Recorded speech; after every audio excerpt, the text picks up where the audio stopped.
Assalamualaikum warahmatullahi wabarakatuh. Bismillahirrahmanirrahim. Nawayna ta'alluma wa ta'lim wa tadhakura wa tadhkir wa naf'a wal intifa' wal ifadah wal istifadah wal hatha ala tamassuki bi kitabillahi ta'ala wa sunnati rasulihi sallallahu alaihi wasallam wa du'a ila al-huda wa dalalata ala al-khair ibtigha' wajhillah wa mardatihi wa qurbihi wa thawabihi subhanahu wa ta'ala. اللهم إنا نسألك فهم النبيين وحفظ المرسلين وإلهام الملائكة المقربين. اللهم اغننا بالعلم وزينا بالحلم وأكرمنا بالتقوى وجملنا بالعافية. اللهم أخرجنا من ظلمات الوهم وأكرمنا بنور الفهم. سبحانك لا علم لنا إلا ما علمتنا إنك أنت العليم الحكيم. ربي اشرح لي صدري ويسر لي أمري واحلل عقدة من لساني يفقه قولي وسدد لساني واهد قلبي بحق سيدنا محمد صلى الله عليه وسلم.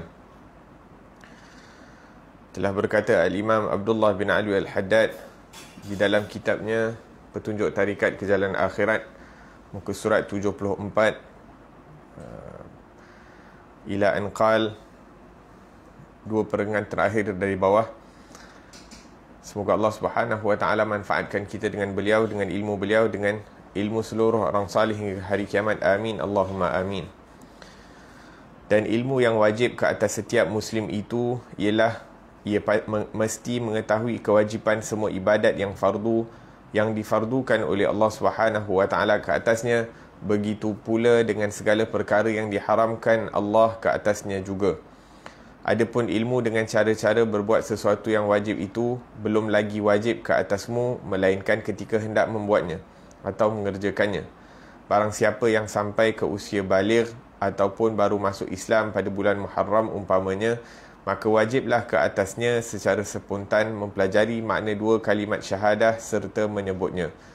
Lalu wajib pula dia mempelajari kewajipan sembahyang 5 waktu dan cara-cara mengamalkannya, termasuk mengenal jenis-jenis sembahyang itu, rukun-rukunnya dan hukum-hukumnya. Kemudian dia mesti mempelajari supaya mengetahui kewajipan puasa, zakat, haji dan lain-lain lagi dari kewajipan fardu ain. Kemudian mengetahui pula tentang pengharaman zina, minum arak, mengambil harta orang lain secara batil dan sebagainya dari perkara-perkara yang diharamkan oleh syarak. Akan tetapi dia tidak perlu mempelajari cara-cara puasa dan haji melainkan apabila sudah tiba bulan Ramadan dan ketika hendak naik haji. Begitu pula tidak perlu mengenal cara-cara berzakat sehingga dia mempunyai harta yang mahu dizakatkan dan bila sampai waktu mengeluarkan zakat. Wallahu a'lam. Adapun yang haram-haram itu serta yang fardu ain, semuanya telah dikenal kaum muslimin. Tiada yang sepi dari pengetahuan mereka. Yang penting ialah mengetahui hukum-hukumnya. Benar, semua ini tiada mencukupi pula, melainkan ia mesti mempelajarinya dari seorang alim yang sungguh-sungguh takut kepada Allah Subhanahu wa taala serta agamanya betul dan lurus. Manakala orang-orang awam biasa itu kadang-kadang betul tetapi lebih banyak salahnya. Maka awaslah kamu jangan sampai membuat sesuatu ibadah kerana menurut buta sahaja. Lihat ada orang yang buat, kita pun ikut buat. Kalau ada orang yang meninggalkan sesuatu, kita cuma ikut sahaja, mereka tanpa ilmu. Dan kalau ada orang yang meninggalkan sesuatu, kita cuma ikut sahaja, mereka tanpa ilmu. Sebab tiada sah mengikut sesiapa pun selain para ulama yang amilin sahaja. Jangan mengikut buta tuli. Pada zaman ini memang sukar melihat seorang alim yang beramal dengan ilmunya. Jika anda lihat seorang alim pada zaman ini membuat sesuatu ataupun meninggalkan sesuatu dari hal-hal yang dia sendiri jahil tentang perkaranya, apakah memang betul atau batil, maka jangan sekali-kali anda merasa cukup dengan hanya melihat apa yang dibuatnya atau ditinggalkannya sebelum anda sendiri yang menanyakan tentang wajahnya dalam syarak dan hukumnya menurut agama.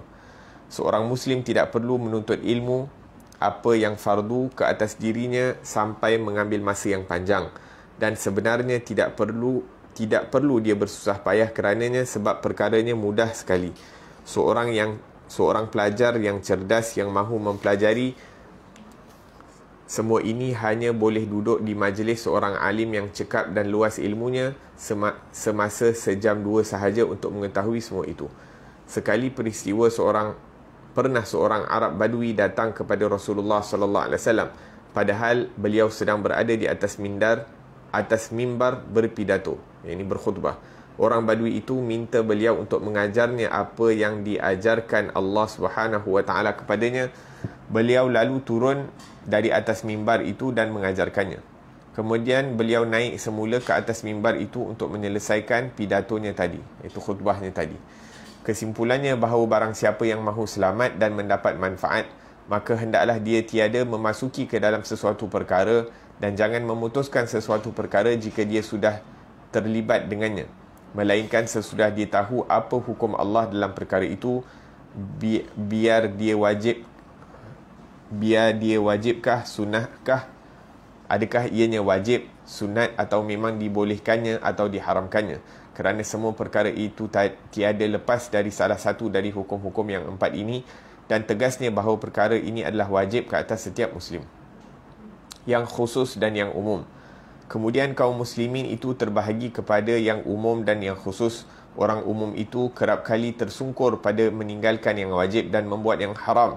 Maka yang paling baik sekali bagi orang dalam kategori ini ialah yang menyegerakan bertaubat dan beristighfar, jarang-jarang mahu membuat ibadat-ibadat yang sunat, tetapi gemar sekali melakukan yang mubah, yang ini dibolehkan hukumnya. Manakala orang yang khusus, mereka itu tetap menunaikan segala yang wajib serta meninggalkan pula semua yang haram dengan berdaya upaya, yang ini bersungguh-sungguh. Kemudian mereka sangat memelihara diri dalam membuat ibadat-ibadat yang sunat dan sangat kurang mengejar mana yang mubah itu, kecuali apa yang bakal menariknya kepada menurut perintah dan menjauhkan cegah. Dan hanya daripada Allah sahajalah datang at-taufiq. Alhamdulillah, wassalatu wassalamu ala Sayyidina Rasulillah wa ala alihi wa ashabihi wa man walah, amma ba'd.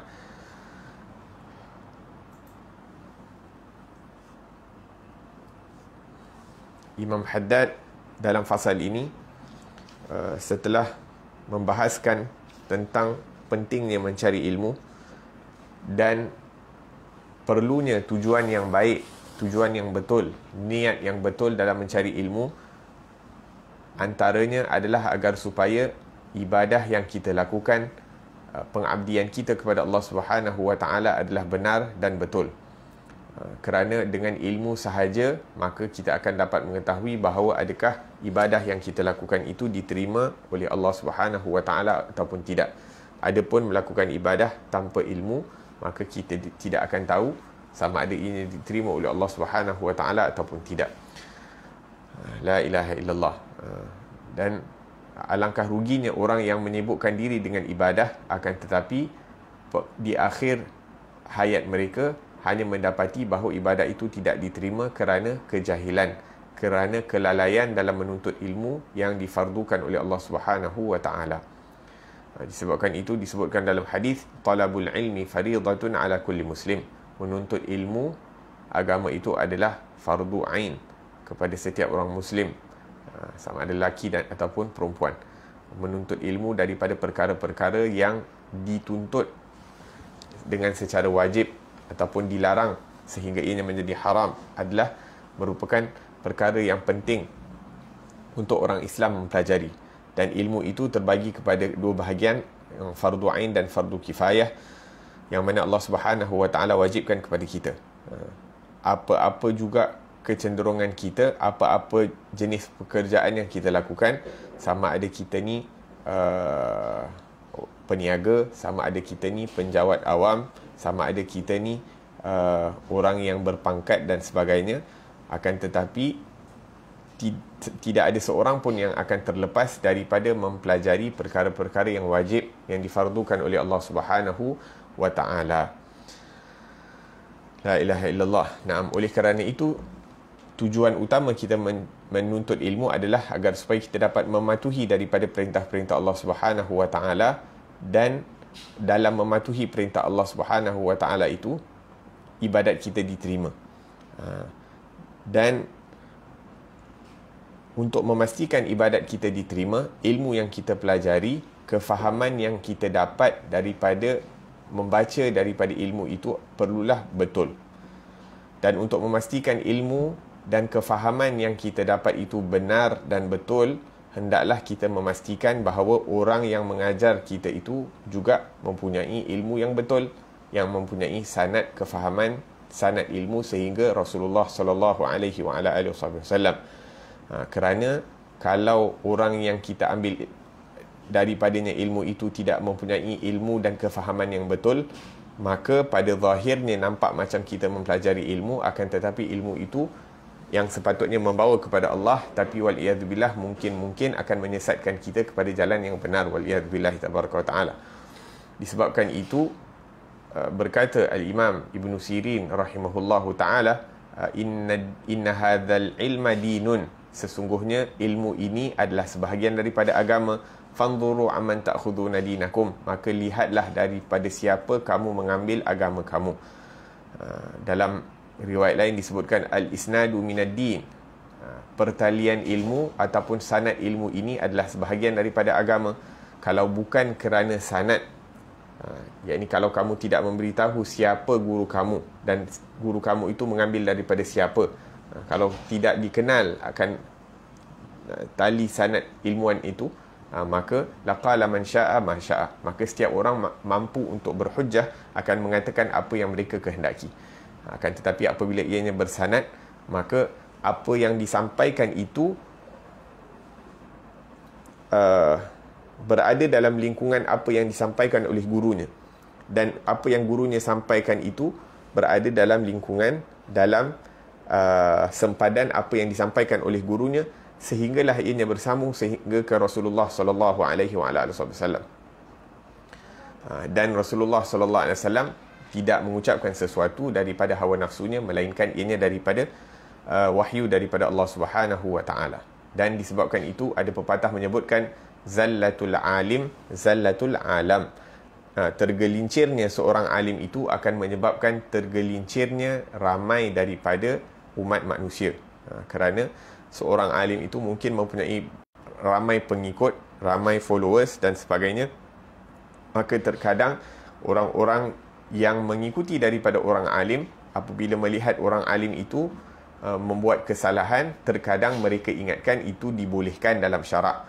Sebab tu orang alim perlu berjaga-jaga, jangan sampai walaupun orang alim itu seperti kita sebutkan, mereka ini tidak maksum, mereka itu bukanlah dipelihara daripada melakukan maksiat, mereka juga terkadang tergelincir, akan tetapi jangan sampai tergelinciran tersebut akan menyebabkan orang lain ingat itu dibolehkan. Waliyadzubillah tabaraka wa ta'ala. Nabi sallallahu alaihi wasallam bersabda, ajra'ukum 'alal fatwa ajra'ukum 'alan nar. Orang yang paling berani dalam mengeluarkan fatwa, suka memberi hukum hakam. Orang cakap tentang hukum ni, dia terus apa yang dia dengar, apa yang dia tahu, apa yang dia baca dekat Google ataupun kat WhatsApp, terus dia nak bagi fatwa. Dia terus nak cakap, oh hukum dia macam ni, hukum dia macam tu. Sedangkan dia bukanlah ahli daripada bidang tersebut. Suka menghukum orang lain dan sebagainya, suka condemn orang lain dan sebagainya tanpa ilmu, tanpa mempelajari daripada cabang-cabang ilmu agama.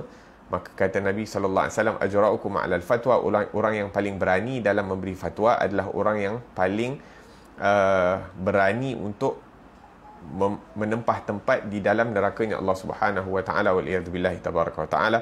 Dan disebabkan itu kita lihat dalam sirahnya sahabat-sahabat, dalam sejarah sahabat-sahabat Nabi SAW, apabila ditanya kepada salah seorang mereka tentang sesuatu perkara, sebagai contoh bagaimana salat sunat musafir ataupun salat musafir, ditanya kepada Sayyidatina Aisyah radhiyallahu anha ummul mukminin, maka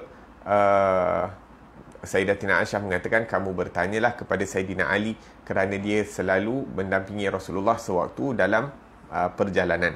Apabila ditanyakan tentang solat sunat witir kepada salah seorang sahabat Nabi, maka akan ditujukan soalan itu ataupun akan diarahkan orang tersebut untuk pergi berjumpa dengan Sayyidatina Aisyah radhiyallahu anha, kerana Sayyidatina Aisyah lebih mengetahui tentang salat malamnya Rasulullah sallallahu alaihi wasallam, wahakadha. Yakni walaupun mereka mempunyai ilmu tentang perkara tersebut, akan tetapi mereka akan akan ajukan pertanyaan ataupun akan mengarahkan orang yang bertanya itu untuk pergi bertanya kepada orang yang lebih mengetahui. La ilaha illallah. Ini merupakan salah satu tanda mereka mengetahui. Rahimahullahu man arafa haddahu fawaqafa indah. Moga-moga Allah Subhanahu wa taala merahmati orang yang mengetahui hadnya, iaitu mengetahui tahap keilmuannya, tahap kefahamannya, dan kemudian dia berhenti di situ. Dia tahu yang kefahaman dia sampai sini sahaja, lebih daripada itu dia tak tahu, maka diarahkan untuk pergi kepada orang yang lebih mengetahui. Disebabkan itu disebutkan bahawa la yufta wal malik fil Madinah, tidak ada seorang yang mengeluarkan fatwa apabila Imam Malik bin Anas rahimahullahu ta'ala berada di kota Madinah. Walaupun ramai orang alim pada waktu itu, akan tetapi yang paling alim pada waktu itu adalah Imam Malik. Maka dikatakan bahawa tidak ada orang yang akan memberi fatwa apabila Imam Malik berada di kota Madinah. Kecuali kalau Imam Malik tu keluar daripada kota Madinah, mungkin orang yang lain yang di bawah keilmuan daripada Imam Malik barulah dia boleh memberi daripada fatwa. La ilaha illallah. Dalam Al-Quran, Allah Subhanahu wa ta'ala apabila memerintahkan Nabi Musa AS untuk mempelajari ataupun mendampingi, untuk bersahabat untuk mengikuti daripada Sayyidina Khidir AS, maka Allah Subhanahu wa ta'ala menceritakan tentang sifat ilmu Sayyidina Khidir AS kepada Nabi Musa. Apa yang dikatakan? وَعَلَّمْنَاهُ مِنْ لَدُنَّا عِلْمًا, dan kami telah mengajarnya ilmu daripada kami. Seakan-akan Allah Subhanahu wa ta'ala mengatakan kepada Nabi Musa, kamu belajar ilmu daripada Sayyidina Khidir, yang mana ilmu Sayyidina Khidir itu merupakan ilmunya kami, ataupun kami yang memberikan ilmu tersebut kepada Khidir. Seakan-akan itu merupakan sanad ilmu Khidir. Sayyidina Khidir itu belajar ilmu ataupun mendapat ilmu directly daripada Allah Subhanahu wa ta'ala. La ilaha illallah. Naam. Maka hendaklah kita memastikan bahawa siapakah guru kita, dan kita juga mengetahui dan perlu untuk mengetahui guru kita itu belajar daripada siapa. Kalau guru kita tu belajar daripada Google ataupun daripada WhatsApp dan sebagainya, maka kita perlu berjaga-jaga, kerana ilmu tersebut akan mendatangkan mudarat kepada ataupun orang itu mempelajari secara sendiri. Dia kata, oh khalas, kita tak perlu membaca daripada kitab-kitab, terus buka daripada Al-Quran, terus buka daripada hadis Nabi SAW, menggunakan logik, akal sendiri, kefahaman sendiri untuk mengambil ataupun mengeluarkan hukum daripada Al-Quran dan sunnah Rasulullah SAW. Kerana apa? Kerana Imam Asy-Syafi'i menyebutkan bahawa antara asbab untuk mendapat ilmu itu adalah dengan kesungguhan, dengan kecerdikan, dengan waktu yang lama, dan dengan mensahabati guru yang alim. Iaitu orang yang alim, duduk dengan orang alim itu dengan jangka masa yang lama, dan kemudian berterusan dalam menuntut ilmu, itu akan menjadikan seseorang itu alim. Akan tetapi kalau setakat duduk di madrasah 2 tahun, 4 tahun, hatta 10 tahun pun belum pasti seseorang itu akan menjadi seorang yang alim. Akan tetapi ilmu ini akan didapati apabila seseorang itu mendampingi orang alim dan bersungguh-sungguh dalam menuntut ilmu tersebut, sehingga akan diberikan ilmu yang bermanfaat kepada orang tersebut dengan berkat usaha dan dengan berkat kesungguhan. Al-ilmu la yu'tika ba'dahu hatta tu'tiyahu kullak. Ilmu itu tidak akan memberikan sebahagian daripadanya sehinggalah kamu memberikan keseluruhan daripada kamu. Ini apabila kita memberikan keseluruhan daripada ilmu kita, daripada waktu kita, daripada tenaga kita, daripada harta kita yang kita miliki untuk mendapatkan daripada ilmu tersebut, barulah ilmu akan memberikan sebahagian daripadanya. La ilaha illallah. Moga-moga Allah Subhanahu wa ta'ala kurniakan kesungguhan terhadap ilmu. Moga-moga Allah Subhanahu wa ta'ala berikan kita adab kepada ilmu, dan juga moga-moga Allah Subhanahu wa ta'ala jumpakan kita dengan orang yang boleh kita dampingi sebagai seorang guru. La ilaha illallah. Dan Allah Subhanahu wa ta'ala telah tetapkan bahawa untuk mendapatkan ilmu ini adalah dengan belajar, dengan berguru. Allah Subhanahu wa ta'ala berfirman kepada Nabi Muhammad sallallahu alaihi wasallam, nak menunjukkan juga Nabi Muhammad mendapat ilmu directly daripada Allah Subhanahu wa taala. Wa 'allamaka ma lam takun ta'lam, dan kami telah mengajarkan kepada kamu wahai Muhammad ilmu-ilmu yang tidak kamu ketahui. Yakni Allah sendiri yang mengajarkan kepada Nabi Muhammad. Yakni sanad ilmu Nabi Muhammad itu daripada Allah Subhanahu wa taala. Begitu juga dengan para nabi yang lain, antaranya yang disebutkan wa 'allama Adam al-asma'a kullaha. Allah Subhanahu wa taala mengajarkan kepada Nabi Adam itu daripada ilmu-ilmu, daripada nama-nama segala perkara.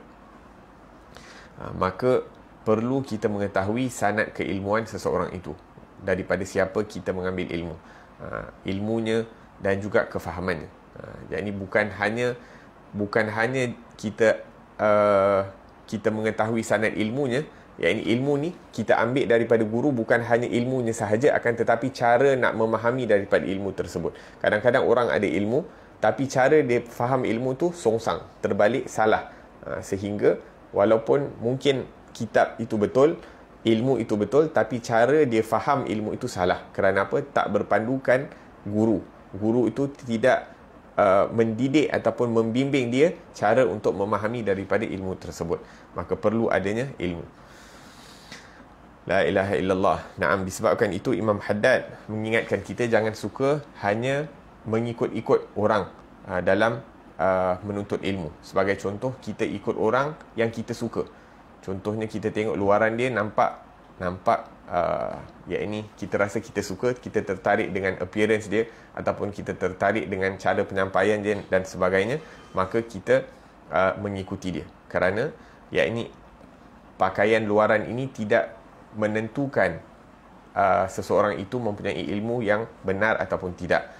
Kerana pakaian luaran ni setiap orang boleh pakai apa-apa yang nak, dan different culture, different pakaian. Mungkin kita dekat Malaysia, orang yang berilmu, pakaian dia contohnya bersongkok ataupun berjubah, berselendang ataupun berserban dan sebagainya, yang mana sebahagian daripadanya merupakan sunnah Rasulullah SAW yang sepatutnya diamalkan oleh keseluruh ataupun untuk umat Nabi Muhammad SAW.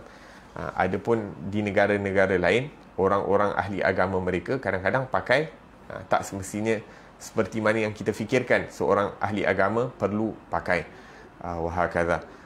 Jadi kita tidak menilai ilmu seseorang itu berdasarkan pakaian yang dipakai. Pada waktu yang sama, kita juga tidak memandang rendah kepada orang yang tidak menjaga pakaian luarannya.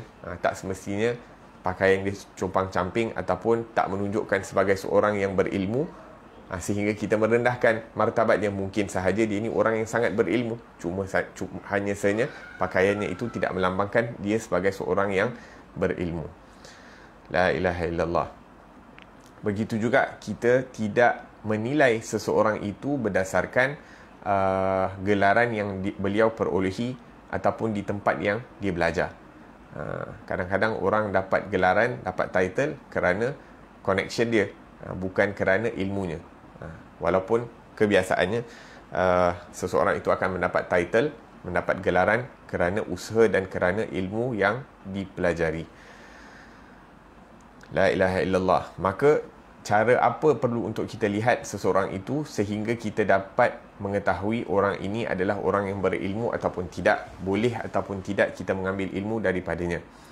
Maka diajarkan kepada kita oleh Rasulullah sallallahu alaihi wasallam, apabila Rasulullah ditanya dengan siapa patut saya belajar ilmu agama, dengan siapa patut saya belajar ilmu agama, maka Rasulullah sallallahu alaihi wasallam menyebutkan beberapa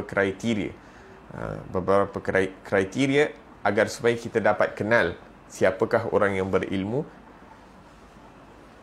dan siapakah orang yang pada zahirnya nampak macam berilmu tapi hakikatnya tiada. Waliyadzubillah tabaraka wa ta'ala. Kata Rasulullah, man dzakaraka ru'yatuh, orang yang mana kamu lihat kepadanya akan mengingatkan kamu kepada Allah Subhanahu wa taala. Orang yang hatinya sentiasa ingat akan Allah Subhanahu wa taala, perbuatannya sentiasa berada dalam lingkungan ketaatan kepada Allah Subhanahu wa taala dan berusaha bersungguh-sungguh untuk meninggalkan daripada kemaksiatan kepada Allah Subhanahu wa taala, maka orang-orang seperti ini akan diberikan pemberian oleh Allah Subhanahu wa taala. Mereka ni akan diberikan pakaian-pakaian takwa, pakaian-pakaian yang mana apabila kita melihat kepada wajah mereka akan teringat kita kepada Allah Subhanahu Wa Taala, disebabkan hati mereka ini dipenuhi dengan kecintaan kepada Allah Subhanahu Wa Taala. Maka Nabi kata, belajar daripada orang yang mana kalau kamu lihat kepada mereka itu kamu akan teringat akan Allah Subhanahu Wa Taala. Idza ru'u dzukirallah. Dan kemudian disebutkan bahawa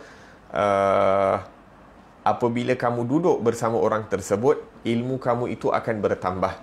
La ilaha illallah. Walaupun terkadang ilmu tu kita dah ada, tapi cara kita memahami daripada ilmu tersebut bertambah. Ataupun kita akan melihat beberapa angle dalam memahami daripada ilmu tersebut, sehingga kita merasakan kenikmatan dalam memahami daripada ilmu tersebut, sehingga kita merasakan satu nikmat yang agung apabila kita mendapat daripada ilmu daripada orang-orang yang hati mereka ini penuh dengan cahaya daripada Allah Subhanahu Wa Taala. La ilaha illallah. Dan dengan perlu untuk kita ambil ilmu daripada orang-orang yang mana apabila kita duduk dengan mereka, apabila diambil ilmu daripada mereka, bertambah keinginan kita untuk menambahkan amal ibadah kita kepada Allah Subhanahu Wa Taala. Bukan hanya sekadar mendapatkan ilmu itu untuk menjadi satu kebanggaan, untuk dibanggakan kepada orang lain, akan tetapi ilmu itu, tujuan utama kita mendapat ilmu itu adalah untuk mendapatkan keridaan Allah Subhanahu Wa Taala, dan agar supaya bertambah semangat kita untuk beribadah kepada Allah Subhanahu Wa Taala. Disebabkan itu ada pepatah Arab mengatakan, al-ilmu khasyah kulluh yu'raf bidzaka ahluh. Ilmu itu pada hakikatnya adalah ketakutan kepada Allah Subhanahu Wa Taala. Nilai orang yang berilmu itu adalah betapa berjaga-jaganya dia dalam melakukan sesuatu perkara, sehingga dia dapat dirasai, yakni dia ni takut akan Allah Subhanahu Wa Taala, takut untuk meninggalkan kewajipan yang Allah perintahkan, takut untuk melakukan perkara yang dilarang oleh Allah Subhanahu Wa Taala. Yu'raf bidzaka ahlu. Maka dengan kriteria ini kita dapat mengenal siapakah orang yang bertakwa, ataupun siapakah orang yang berilmu, dan siapakah orang yang sebaliknya. Ilmu yang di lidah ni banyak, akan tetapi ilmu yang berada di hati itu kurang.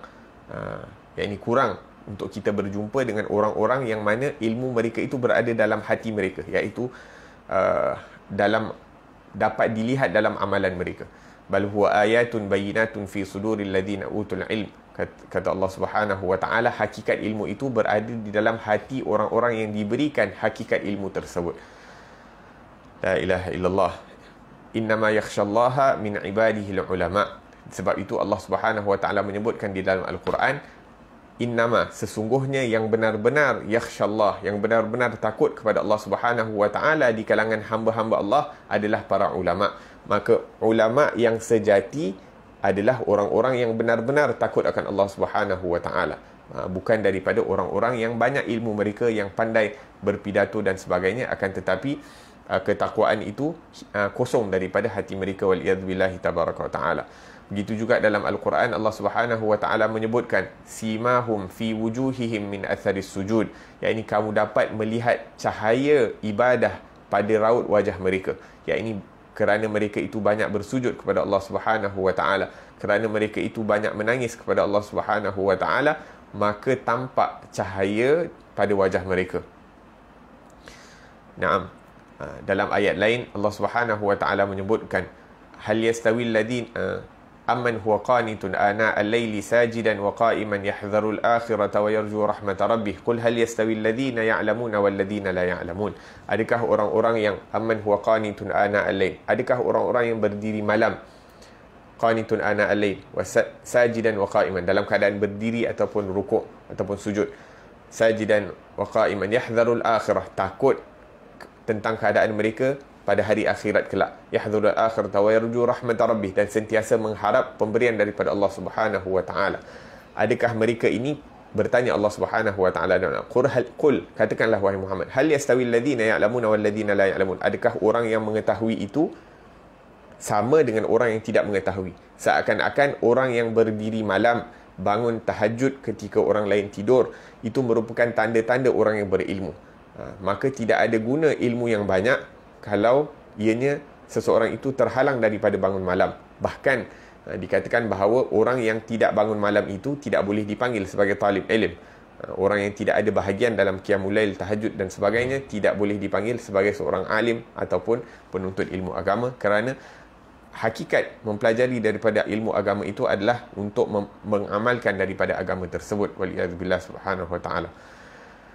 La ilaha illallah. Naam. Maka yang pertama kata Rasulullah, tanda-tanda orang yang berilmu ini adalah apabila kita lihat kepada mereka, akan kita ingat kepada Allah Subhanahu wa ta'ala, akan mengingatkan kita kepada Allah Subhanahu wa ta'ala. Yang kedua, apabila kita duduk dengan mereka, bertambah ilmu kita tentang ilmu-ilmu yang bermanfaat, yang mendekatkan kita kepada Allah Subhanahu wa ta'ala. Ataupun dengan mendengarkan penjelasan ilmu daripada mereka, akan bertambah kefahaman kita terhadap sesuatu ilmu, walaupun ilmu itu telah ada pada kita, akan tetapi seakan-akan dengan mendengar penjelasan daripada mereka itu akan memantapkan lagi kefahaman seseorang dan bertambah semangat kita untuk beramal untuk negeri akhirat. Moga-moga Allah Subhanahu wa ta'ala jumpakan kita bersama orang-orang seperti ini dan diizinkan kita untuk duduk mengambil istifadah daripada orang-orang tersebut. Maka walhasil yang nak disampaikan di sini bahawa kita tidak boleh nilai seseorang itu daripada luarannya sahaja, bukan hanya pada pakaian, bukan hanya pada cara penyampaiannya, bukan hanya daripada segi gelaran yang diberikan. Kerana terkadang seseorang itu apabila berapa ramai orang-orang yang sangat berilmu, yang sangat dekat kepada Allah Subhanahu wa ta'ala, tapi penampilannya kadang-kadang nampak seperti orang biasa, kedudukannya di sisi Allah Subhanahu wa ta'ala sangat tinggi, akan tetapi cara dia pembawakannya sangat basit, yakni sangat simple, sangat bersahaja. La ilaha illallah. Maka hendaklah kita berbaik sangka dengan semua orang, sehingga dengan berbaik sangka itu kita akan mendapat manfaat, dapat memperbaiki keadaan kita dan mengambil daripada apa-apa yang baik yang ada pada orang lain. Dan pada waktu yang sama, dalam mempelajari ilmu ini perlu ada semangat untuk belajar, seperti mana yang ditunjukkan dalam kisah yang disebutkan oleh Imam Haddad, bahawa apabila seorang A'rabi ini datang menemui Rasulullah sallallahu alaihi wasallam, pada waktu itu Nabi sallallahu alaihi wasallam sedang berkhutbah. Nabi sedang berkhutbah, jadi orang Arabi ni bertanya tentang asas-asas Islam. Maka Rasulullah berhenti daripada berkhutbah, yang mana khutbah, yang ini orang tengah bagi lecture, tiba-tiba Rasulullah berhenti dan duduk sebentar bersama Arabi ni, kerana Arabi ni, orang Badui ni, minta penjelasan kepada Rasulullah sallallahu alaihi wasallam tentang fardu ain, perkara-perkara yang penting. Maka diberhentikan khutbahnya Rasulullah dan memberi perhatian kepada orang Arabi tersebut. La ilaha illallah. Dan ini kata para ulama, ini merupakan satu perkara yang kadang-kadang kita sebagai ustaz-ustaz di masjid dan sebagainya, kadang-kadang kita takkan buat.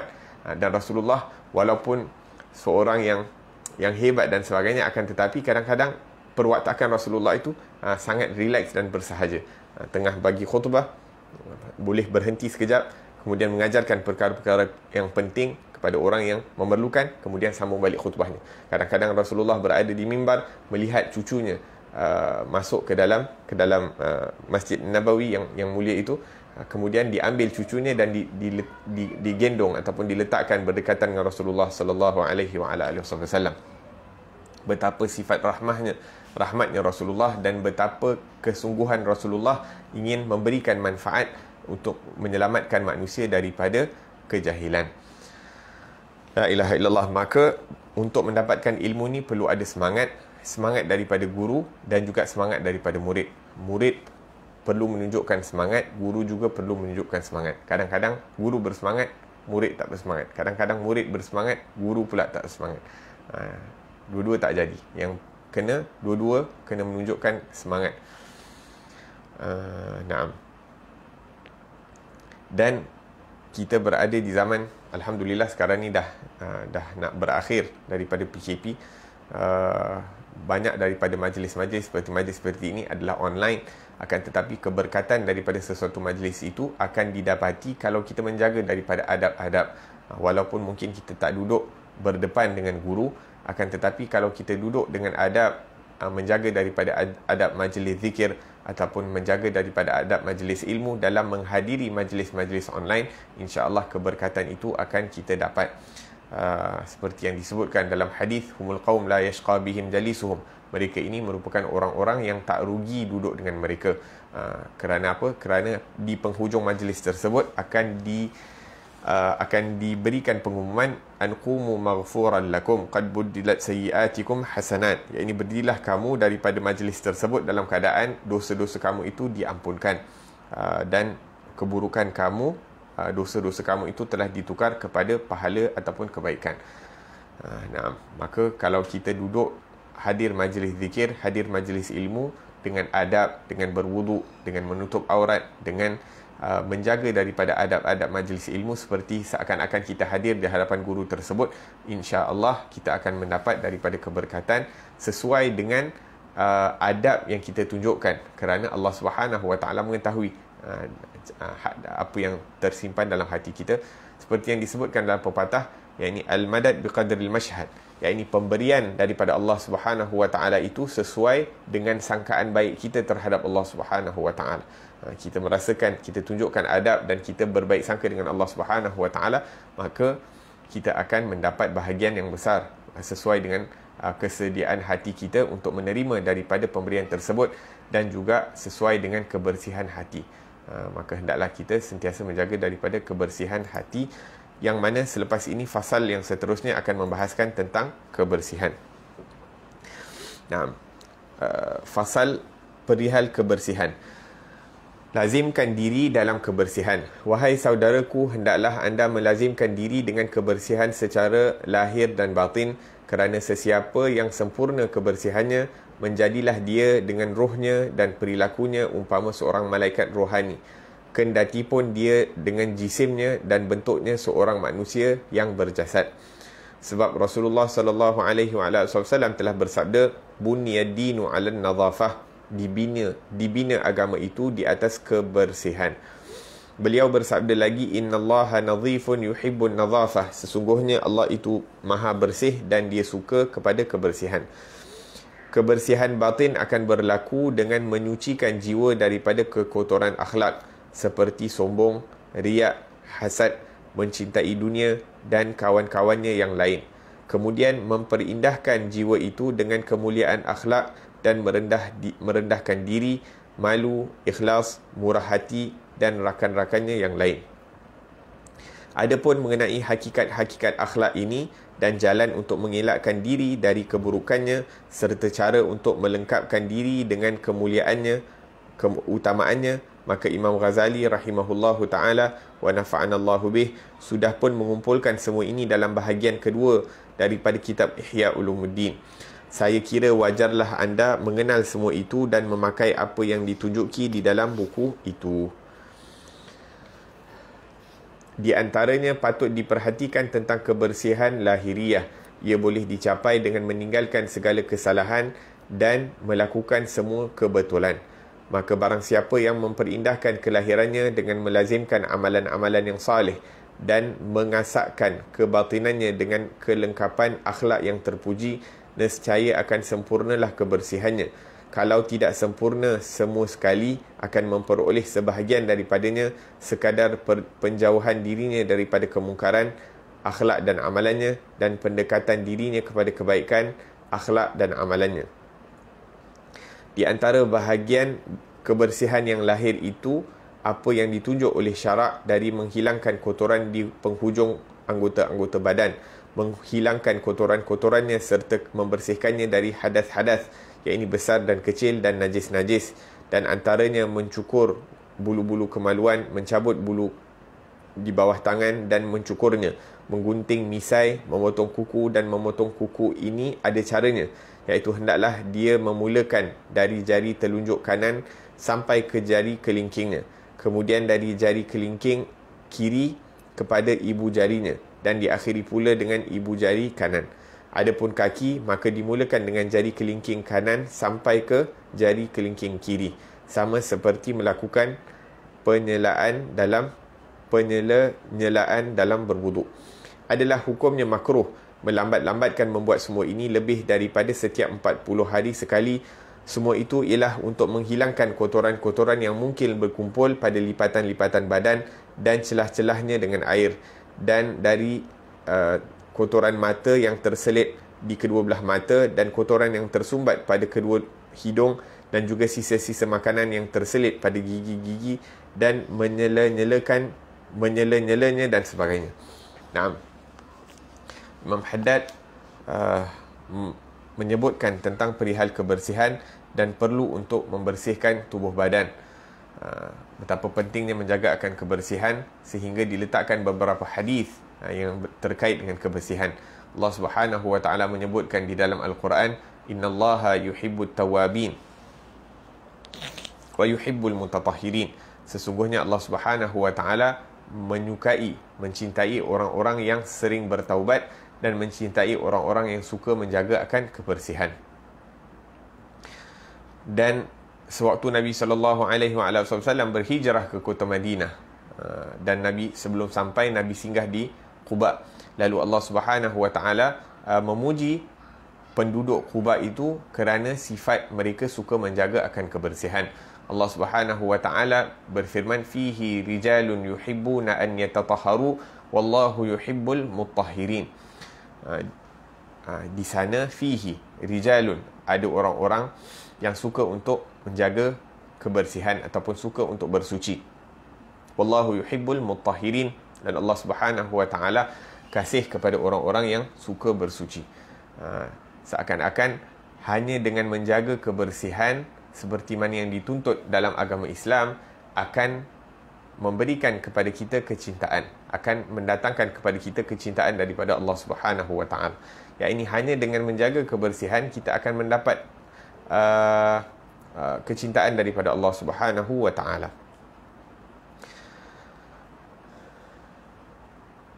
Nah, kemudian kebersihan yang dimaksudkan juga ada beberapa bahagian.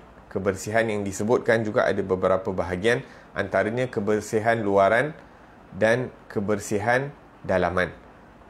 Kebersihan luaran ini daripada pakaian, daripada tempat dan sebagainya, dan kebersihan dalaman ini daripada akhlak dan juga daripada hati.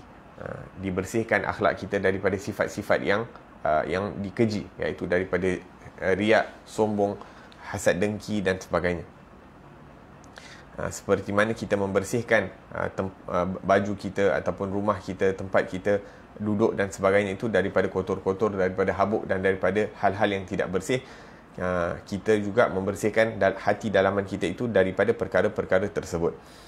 Dan Alhamdulillah zaman sekarang ni ada banyak perkara yang dapat membantu kita untuk menjaga kebersihan. Kita ada cermin agar supaya kita mampu untuk melihat daripada penampilan kita ataupun untuk melihat daripada kotoran yang ada pada tubuh badan kita.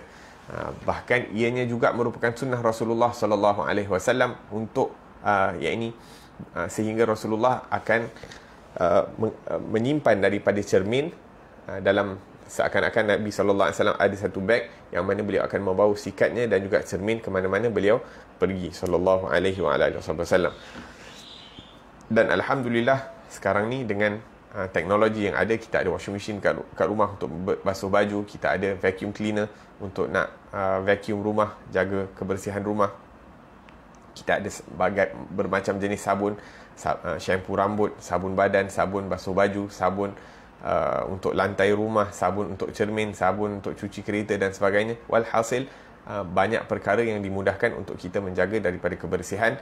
Dan kalau kita niatkan itu untuk mentaati daripada perintah Allah dan mengikuti daripada sunnah Rasulullah sallallahu alaihi wasallam, maka kita akan diganjarkan sesuai dengan niat yang kita niatkan sewaktu melakukan perkara-perkara tersebut. Nah, dan perlu diingati, walaupun Nabi sallallahu alaihi wasallam sangat mengambil berat dan menganjurkan kepada umatnya untuk menjaga daripada kebersihan luaran, Nabi sallallahu alaihi wasallam lebih-lebih lagi mengambil berat tentang kebersihan dalaman. Sehingga Nabi SAW bersabda, innallaha la yanzuru ila suwarikum wala ila ajsamikum walakin yanzuru ila qulubikum. Sesungguhnya Allah Subhanahu wa taala tidak melihat kepada rupa paras kamu ataupun tubuh badan kamu, Akan tetapi Allah Subhanahu Wa Taala melihat kepada hati kamu, ataupun dalam riwayat lain menyebutkan kepada niat kamu. Maka Allah Subhanahu Wa Taala tidak melihat kepada pakaian kita, brand dia apa, made dekat mana, ataupun daripada jenis apa, cotton ke apa ke, cotton daripada yang mana, jenis macam mana dan sebagainya. Akan tetapi yang Allah Subhanahu Wa Taala lihat adalah daripada ketakwaan yang ada di dalam hati, bagaimana kita menjaga daripada perkara-perkara tersebut.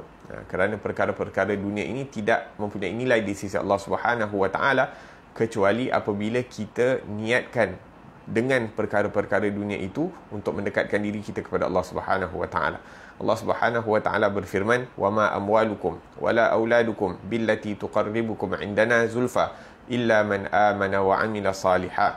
Yakni bukanlah harta kamu, bukanlah anak-anak kamu yang akan mendekatkan diri kamu itu kepada Allah Subhanahu Wa Taala, kecuali kalau ianya digunakan kerana Allah dan di jalan Allah. Ada anak tidak akan menjamin untuk kita masuk syurga kecuali kalau kita beri perhatian terhadap agama anak-anak kita. Kalau kita didik anak-anak kita itu atas agama, kita didik anak-anak kita itu dengan akhlak dan adabnya Rasulullah sallallahu alaihi wasallam, menanamkan kecintaan Rasulullah dalam hati mereka daripada kecil sehingga mereka membesar dalam keadaan kecintaan yang mendalam kepada Rasulullah sallallahu alaihi wasallam, membesar dalam keadaan cenderung untuk mengikuti, menauladani daripada sifat dan akhlaknya Rasulullah sallallahu alaihi wasallam, maka kita telah berjaya untuk mendapatkan keuntungan yang besar di sisi Allah Subhanahu Wa Taala melalui anak-anak tersebut. Kita ada anak, kita ajarkan mereka Al-Quran, kita ajarkan dia alif bata, kita ajarkan dia sifat-sifat yang mulia, dan setiap kali mereka beramal dengan perkara tersebut, kita menjadi asbab kita akan dapat daripada bahagian tersebut selagi mana mereka beramal dengan perkara tersebut. Ataupun kalau kita tidak mampu untuk mengajar terus kepada mereka, maka kita gunakan kemampuan kita. Kita ada rezeki sedikit, kita pastikan tempat yang mereka belajar itu tempat-tempat yang mana akan membimbing daripada akhlak mereka, akan membimbing daripada adab-adab mereka. Walaupun terkadang untuk masukkan sekolah swasta dan sebagainya, sekolah-sekolah agama mungkin agak mahal, akan tetapi ianya akan menjamin daripada akhlak mereka, akan menjamin daripada perjalanan hidup mereka, sehingga mereka tidak tercemar daripada perkara-perkara yang tidak diinginkan. Nah, begitu juga dengan harta. Ini Allah Subhanahu Wa Taala berikan kita harta, berikan kita rezeki. Kalau digunakan, kalau dicari rezeki itu daripada sumber yang halal dan dibelanjakan di tempat-tempat yang diperintahkan oleh Allah Subhanahu Wa Taala, seperti menunaikan hak-hak orang yang mempunyai hak terhadap kita, memberi nafkah kepada orang-orang yang wajib nafkah ke atas mereka daripada ahli keluarga dan juga daripada anak-anak dan sebagainya, maka akan mendapat ganjaran daripada Allah Subhanahu Wa Taala dan akan menjadikan sebab untuk kita dekat kepada Allah Subhanahu Wa Taala. La ilaha illallah. InsyaAllah kita berhenti di sini dahulu. InsyaAllah kita akan sambung pada pengajian yang akan datang tentang perincian terhadap kebersihan dalaman ataupun adab-adab cara yang ditunjukkan oleh Rasulullah sallallahu alaihi wasallam untuk menjaga daripada kebersihan dalaman dan luaran. Naam. Semoga Allah Subhanahu Wa Taala jadikan kita orang yang sering bertaubat kepada Allah Subhanahu Wa Taala dan dijadikan kita daripada orang-orang yang sentiasa untuk menjaga daripada kebersihan dalaman dan luaran. Amin. Allahumma amin. ربنا انفعنا بما علمتنا ربي علمنا الذي ينفعنا ربي فقهنا وفقه أهلنا وقرابات لنا في ديننا مع أهل القتر أنثى وذكر ربي وفقنا وفقهم لما ترتضي قولا وفعلا كرما وارزق الكل حلالا دائما وأخل أتقياء علماء نحظى بالخير ونكفى كل شر ربنا واصلح لنا كل الشؤون وأقر ربي الرضا منك العيون واقضي عنا ربنا كل الديون قبل أن تأتينا رسل المنون واغفر واستر أنت أكرم من ستر وصلاة الله تغشى المصطفى من إلى الحق دعانا والوفى بكتاب فيه للناس الشفاء وعلى الآل الكرام الشرفاء وعلى الصحب المصابيح الغرار اللهم اهدنا بهداك واجعلنا ممن يسارع في رضاك ولا تولنا وليا سواك ولا تجعلنا ممن خالف أمرك وعصاك وحسبنا الله ونعم الوكيل ولا حول ولا قوة إلا بالله العلي العظيم صلى الله على سيدنا محمد وعلى آله وصحبه وسلم والحمد لله رب العالمين. Assalamualaikum warahmatullahi wabarakatuh.